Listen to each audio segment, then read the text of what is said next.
esse dipolozinho já permanente. O problema é que a água, as moléculas ficam aleatoriamente se mexendo, né? E você não tem uma soma, um efeito coletivo, tá certo? Você tem um dipolo assim, outro assim, tá certo? Outro assim, né? E assim por diante. Então, o efeito global disso aí é um efeito nulo. Apesar de existir já um dipolo, né, permanente, né, por molécula, certo?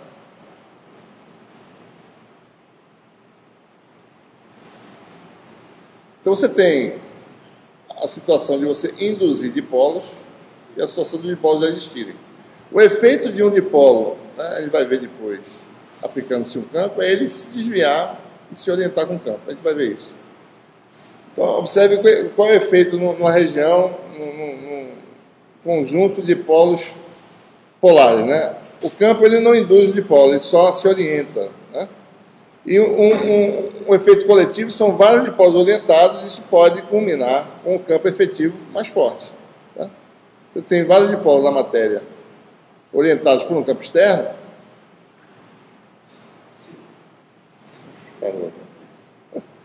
Né, orientados por um campo externo, o efeito coletivo, isso aqui é uma ordem regular de cargas, né, separação de cargas, eles vão contribuir de uma certa forma.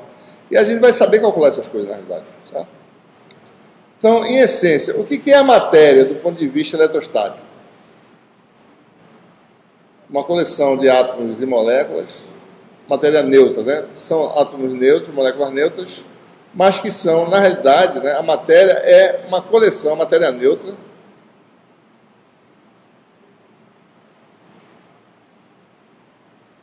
isolante, né? Então a gente vê, né? A matéria isolante e neutra, ela é uma coleção, tá certo? De dipolos. Se eles são permanentes ou não é outra história, tá certo? Mas a matéria é isso, na realidade.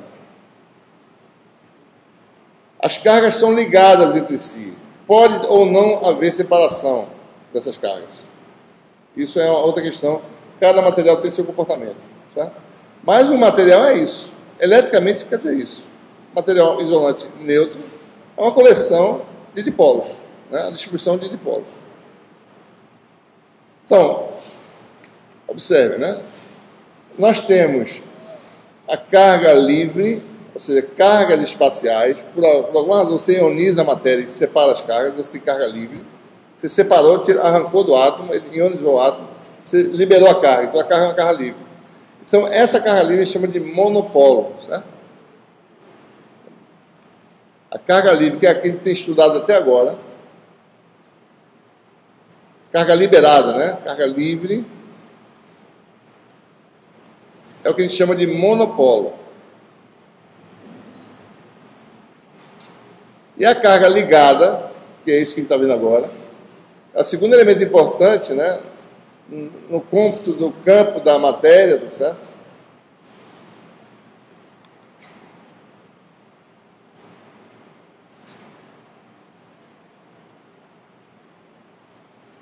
É o que a gente chama do dipolo.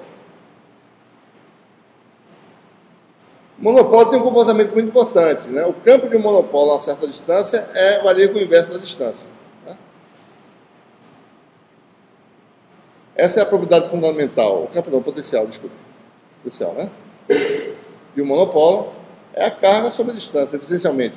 Varia com 1 sobre a distância. Nós sabemos isso muito bem, está bem gravado, tá certo? O campo cai com sobre R2.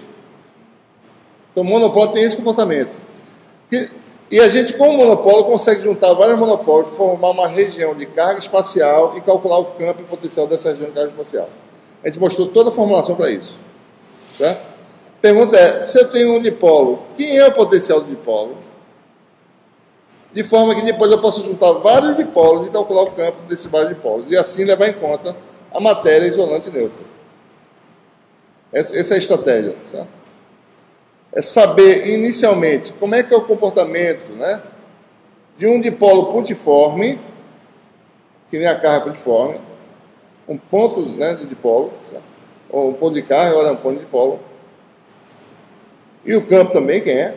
E depois disso eu vou estar pronto para calcular agora, pegar uma coleção de dipolos e formar a matéria e ver o que acontece. Então esse é o objetivo aí. Tá? Então vamos calcular aí no regime que eles chamam de regime assintótico, ou seja, um dipolo pontual. Tá? Qual é o seu potencial, né?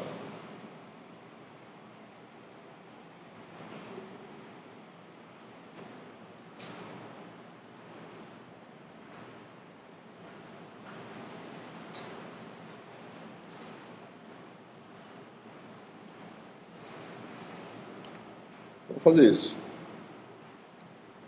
Potencial e campo, né? Do dipolo elétrico.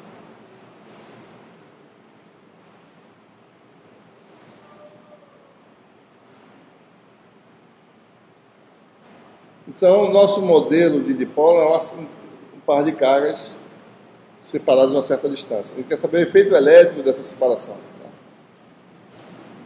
Obviamente, né, se você comparar com um monopólio que é uma carga só, o efeito elétrico deve ser mais fraco. Tá?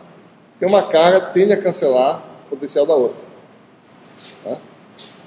Então, o efeito de um dipolo deve ser mais fraco do que o efeito de um monopólio. A contribuição é mais fraca. Né? Aqui no sistema, tá certo?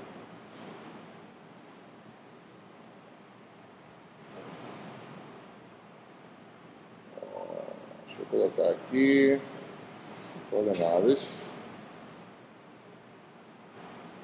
Espaço 3D, né?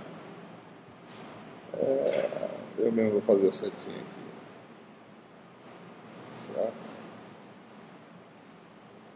Nós temos aí um par de cargas. Deixa eu fazer também. Uma carga num certo ponto, tá certo?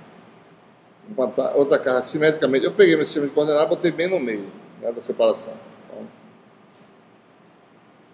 a separação total é D, né? Carga Q, carga menos Q.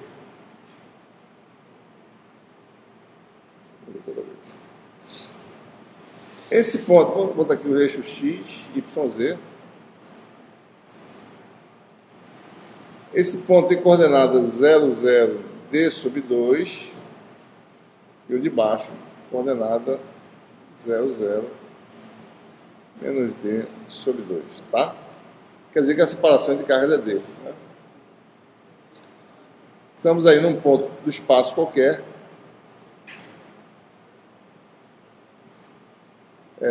Ponto aí, se eu quiser colocar em esférica, por exemplo, né? Tem um ângulo polar aqui que vai aparecer, certo? Observe que a coisa depende da direção, né? Porque uma vez estabelecendo um eixo de dipolo, o efeito elétrico deve depender dessa direção em relação a esse eixo. Isso é uma característica importante, né? No caso de um monopólio elétrico, não existe esse conceito de eixo, né? Eixo do monopólio, não tem, ele está num ponto. Né?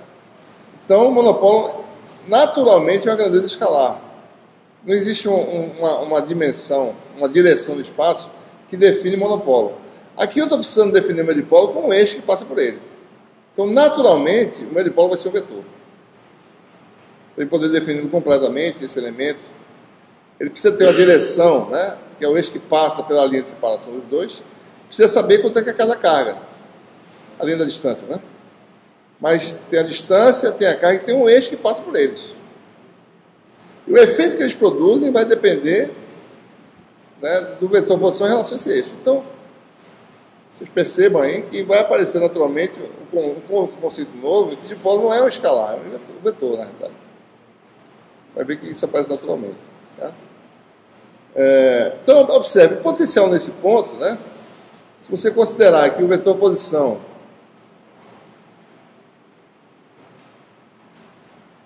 aqui é x+, né? E aqui o vetor é x-,